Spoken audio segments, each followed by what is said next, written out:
Hello traders and welcome to another video review. Today is Tuesday, the 8th of the December 2020.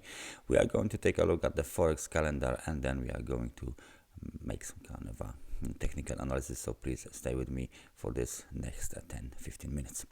Let's just swipe down towards the today's date.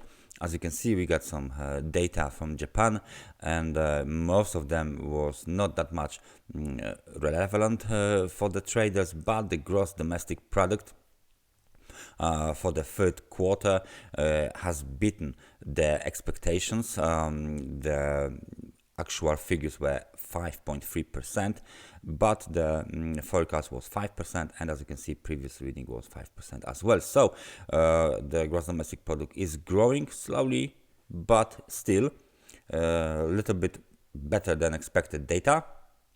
And the GDP deflator has beat the expectation as well, 1.2% versus 1.1%. So kind of a good data from Japan. We will definitely take a look at the American dollar to Japanese yen pair later. Data from the, I think it's Australia, no, New Zealand. This is the New Zealand data, as you can see here. They were released in the night, but they don't have too much impact on the market. They are more likely to be favored by the economists. The kind of important data for today is the ZEW economic sentiment, the economic sentiment data from Germany, and then as you can see from the Eurozone, and the Eurozone will as well include GDP, revised GDP, and the employment change. All of this data are scheduled for release at 11 o'clock.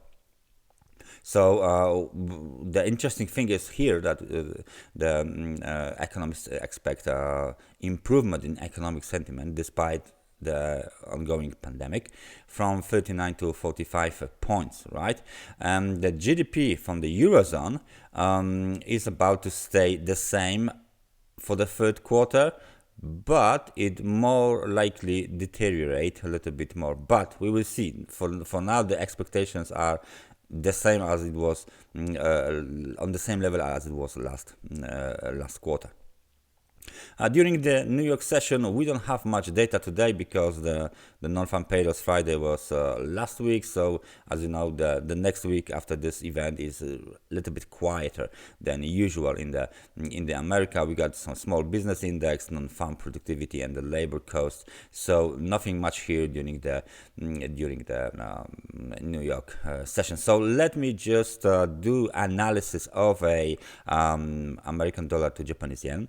Let's do the euro to British pound, I think, and then we can take a look at some other things like gold or maybe Bitcoin. So let's just go to the first chart. This is euro to the British pound on a daily time frame. As you can see, we had a breakout. We had a nice breakout above this trend line here after this double bottom at the level of 8,865 pips had been made, and the technical resistance at 9,068 was violated, but we almost hit 9,156 pips technical resistance level, right? So this is kind of an important level, but as you can see here, there is not very friendly candle for the trend continuation.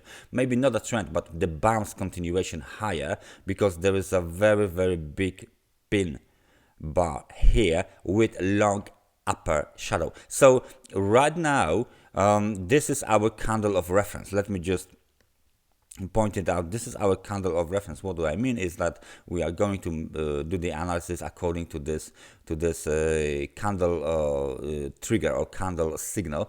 This is telling us that bears entering the market at the levels above 9,068 pips and 9,156 or 50 or 56 somewhere there. So this is the zone that bears like to trade, right? So, and they are pushing the prices lower. So it's very interesting to keep an eye on this, and I would recommend to have it on the chart.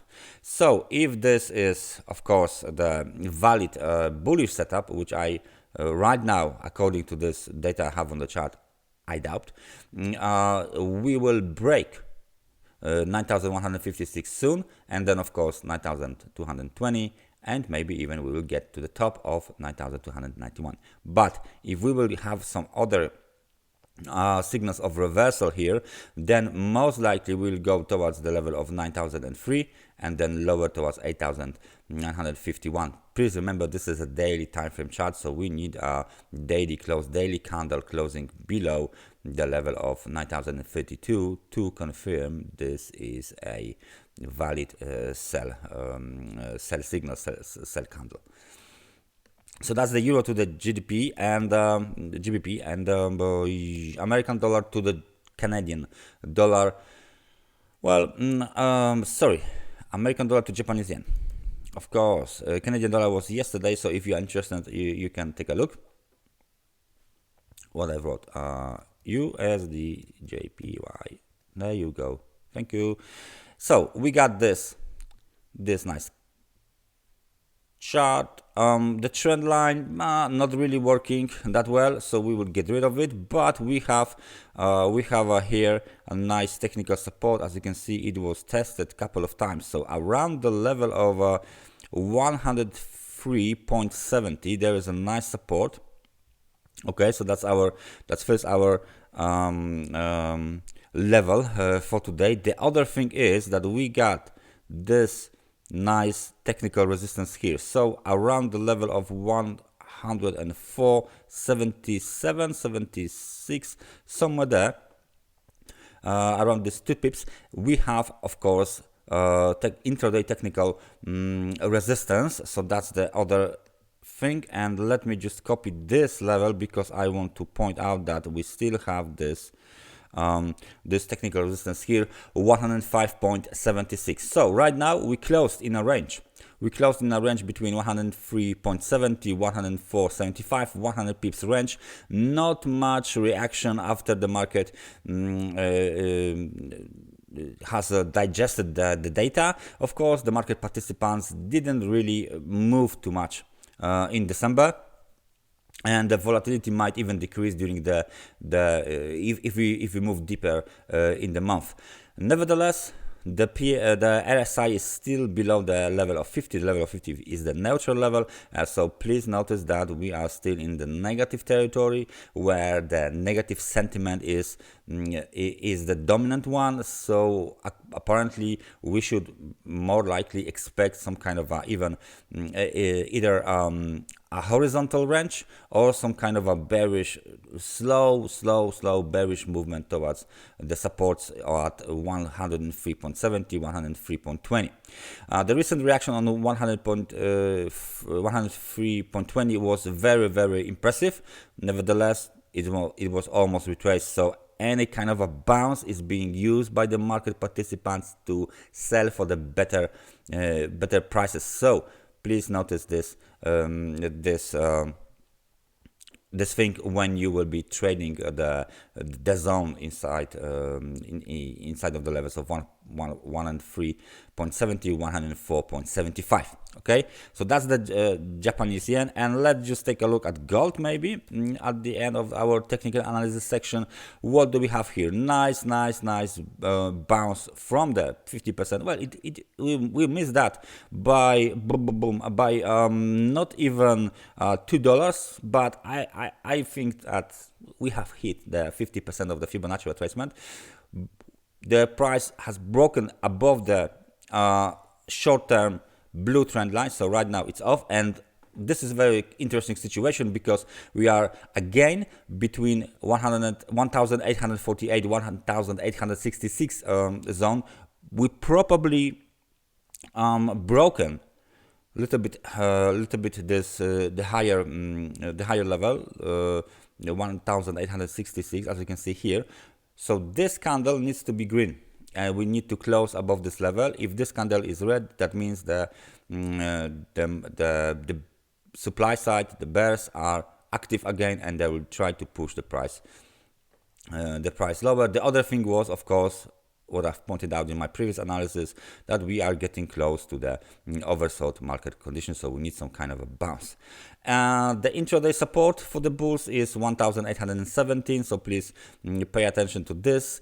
And of course, if this level is violated, then we will dig even lower. Maybe we'll actually hit the 1762 level of the 50% of the Fibonacci. For now, nice bounce. Please be careful what is going on. Please keep an eye what is going on between these two levels, because we might have some kind of a rejection here, and the market bounce will be capped around this zone. If not, then 1899, and if not, then 1965. This is the game-changing technical resistance for gold. So that's everything for me for today, and I hope I see you guys tomorrow with a new fresh technical analysis. So take care and bye bye.